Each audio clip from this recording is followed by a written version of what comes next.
Muy buenos días, queridos hermanos. Hoy es lunes 22 de noviembre del año 2021.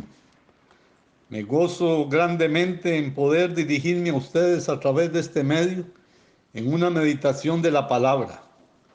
Hemos venido durante muchos días escudriñando la palabra y hemos visto la palabra de Dios de diferentes maneras. Hemos visto cómo la palabra santifica, cómo la palabra trae enormes beneficios. Hemos visto todos los medios por los cuales la palabra de Dios es revelada. Hemos visto lo que es la santificación y los efectos purificadores que la palabra de Dios trae. Esto nos lleva a pensar en cosas más profundas. Padre, en el nombre de Jesús te adoramos y te bendecimos, te exaltamos y te glorificamos, te damos la gloria, la honra, la alabanza, la exaltación y la adoración. Bendito sea tu nombre, Señor. Qué maravilloso es poder meditar en tu palabra y buscar las raíces de las cosas, Señor, en el nombre de Jesús, para poder entender más el llamado, Señor, tuyo, Señor. Gracias porque un día nos llamaste de las tinieblas a tu luz admirable y ahora en el nombre de Jesús hemos sido llenos de toda honra, de toda bendición, de salvación y de vida eterna en el nombre de Jesús. Hoy vamos a ver algunas de las doctrinas básicas de la palabra de Dios. En Hebreos 6, 1 y 2 dice: por tanto, dejando ya los rudimentos de las doctrinas de Cristo, vamos adelante a la perfección, no echando otra vez el fundamento de arrepentimiento de obras muertas y de la fe en Dios, de la doctrina de bautismo, de la imposición de manos, de la resurrección de los muertos y del juicio eterno. Debemos trascender de las cosas básicas a las cosas más profundas. Y hoy vamos a estudiar en la Biblia el detalle que debemos identificar las doctrinas básicas más importantes que debemos estudiar. La Biblia establece con claridad que ciertas de sus doctrinas son más importantes que el resto y deben por consiguiente estudiarse primero. La Biblia da una lista de 6 de estas doctrinas básicas. Aquí mismo en Hebreos 6, 1, 2 dice: por tanto, dejando ya los rudimentos de la doctrina de Cristo, vamos adelante a la perfección, no echando otra vez el fundamento del arrepentimiento de obras muertas, de la fe en Dios, de la doctrina de bautismo, de la imposición de manos y de la resurrección de los muertos y del juicio eterno. Aunque es importante estudiar cuidadosamente cada una de estas doctrinas individuales, nunca debemos perder el plan único y perfecto y divino que corre por ellas de principio a fin. Sobre todo, jamás debemos estar ocupados en las cosas temporales, que perdamos de vista la eternidad. Esto podría traernos alguna tragedia. En 1 Corintios 15, 19, según la versión Biblia de las Américas, dice: si hemos esperado en Cristo para esta vida solamente, somos todos los hombres más dignos de lástima. Al arrepentimiento. Hay que ir a las raíces, a la explicación del griego y del hebreo.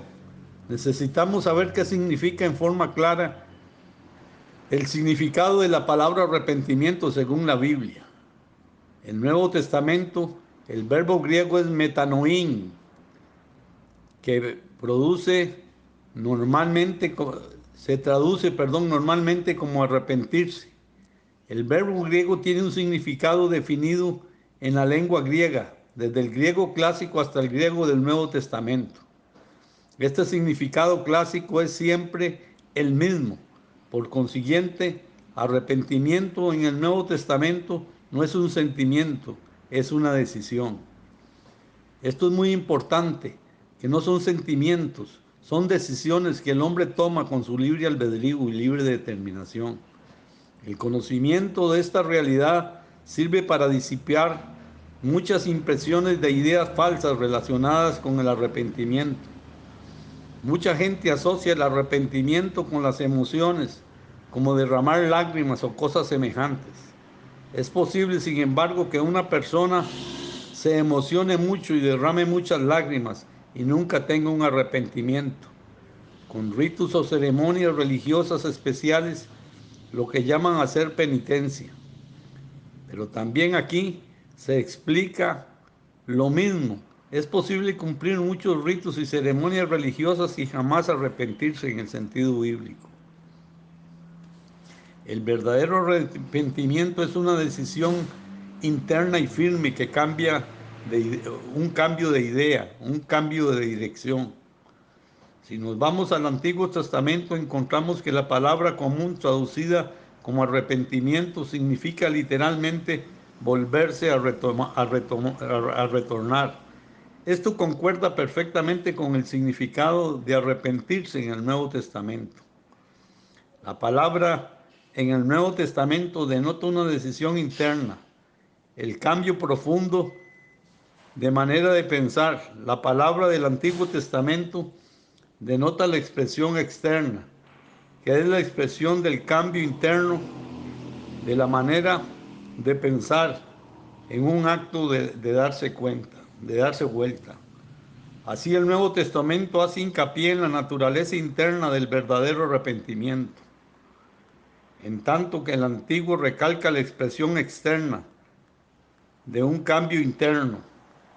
Juntando los dos podemos tener una definición completa. Arrepentimiento es un cambio interno de idea que provoca una acción externa y volverse a dar vuelta, de hacer un vuelco completo a una dirección totalmente nueva.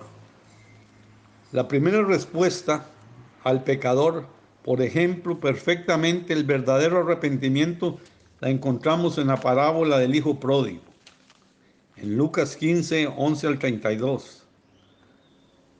En el verso 11 dice, y dijo, un hombre tenía 2 hijos. El primero de ellos dijo a su padre, Padre, dame la parte de mis bienes, de los bienes que me corresponde, y los repartió, y les repartió los bienes. No muchos días después, juntándose todo el hijo menor, se fue lejos a una provincia apartada y allí desperdició sus bienes perdidamente. Y cuando todo lo hubo malgastado, vino una gran hambre en aquella provincia y comenzó a faltarle. Y fue y se arrimó a unos de los ciudadanos de aquella tierra, el cual envió a su hacienda para que apacentase los cerdos. Y deseaba llenar su vientre de las algarrobas que comían los cerdos, pero nadie le daba. Y volviendo en sí, dijo, ¿cuántos jornaleros en la casa de mi padre tienen abundancia de pan y yo aquí perezco de hambre? Vea la importancia de la expresión volviendo en sí, volviendo otra vez al estado original en donde estaba él, a la orilla del Padre, a la par del Padre. Tuvo un pensamiento más claro. Verso 15 dice, me levantaré e iré a mi padre y le diré, Padre, he pecado contra el cielo y contra ti. Ya no soy digno de ser llamado tu hijo. Hazme como uno de tus jornaleros. Y levantándose vino a su padre, y cuando aún estaba lejos, lo vio su padre. Y fue movido a misericordia y corrió y se echó sobre su cuello y le besó. Y el hijo dijo, Padre, he pecado contra el cielo y contra ti. Ya no soy digno de ser llamado tu hijo. Pero el padre dijo a los siervos, sacad el mejor vestido y vestidle, poned un anillo en su mano y calzado en sus pies, y traed el becerro gordo y matadlo, y comamos y hagamos fiesta. He aquí mi hijo muerto era, y ha revivido, y había perdido.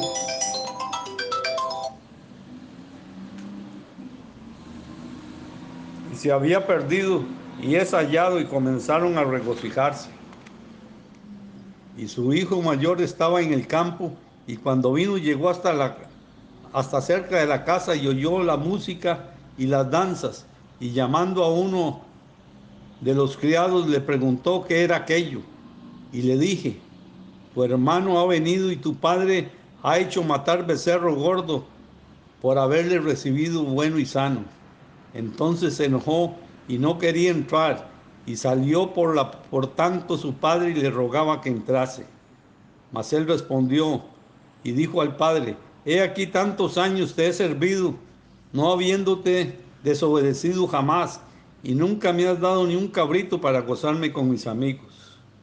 Pero cuando vino este tu hijo, que ha consumido tus bienes con rameras y has hecho matar con él un becerro gordo.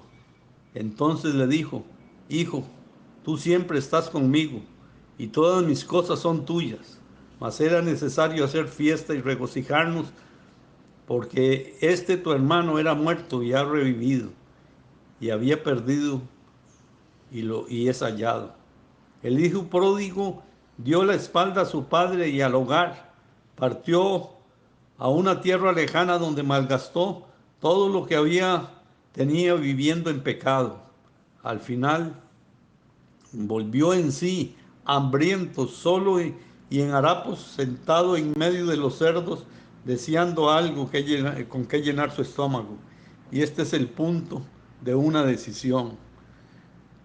Lucas, en esta historia, en Lucas 15:18 dice: me levantaré e iré a mi padre y diré: Padre, he pecado contra el cielo y contra ti. Inmediatamente tomó una decisión, y esa decisión fue firme. La palabra de Dios dice: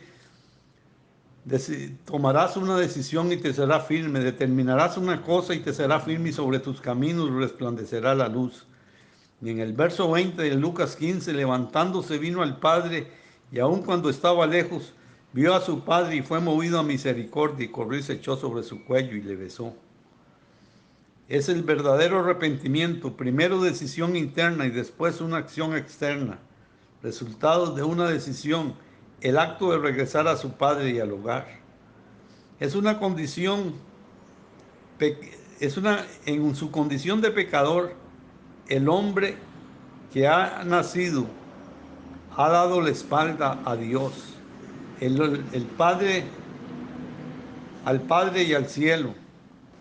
Su hogar, cada uno pasa y que se aleja de Dios y del cielo.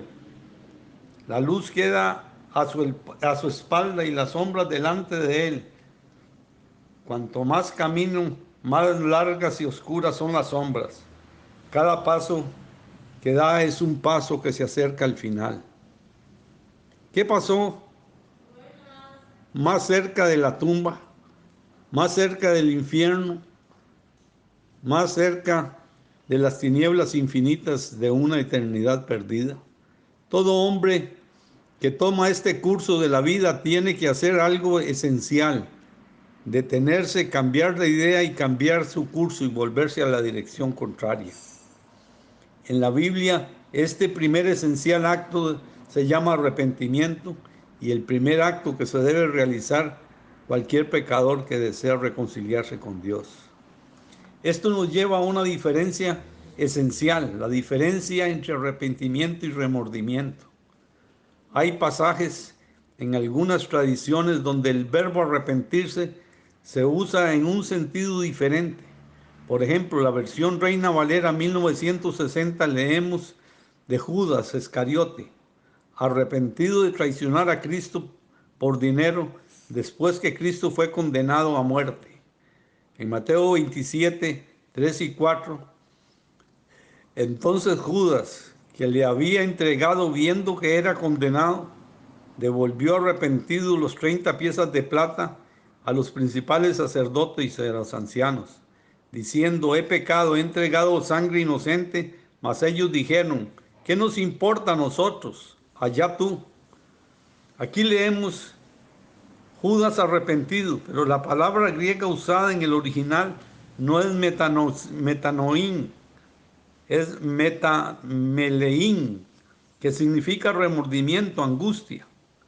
No hay duda que en este momento Judas sentía una angustia, un remordimiento y no un cambio de rumbo. Es su final y fue trágico.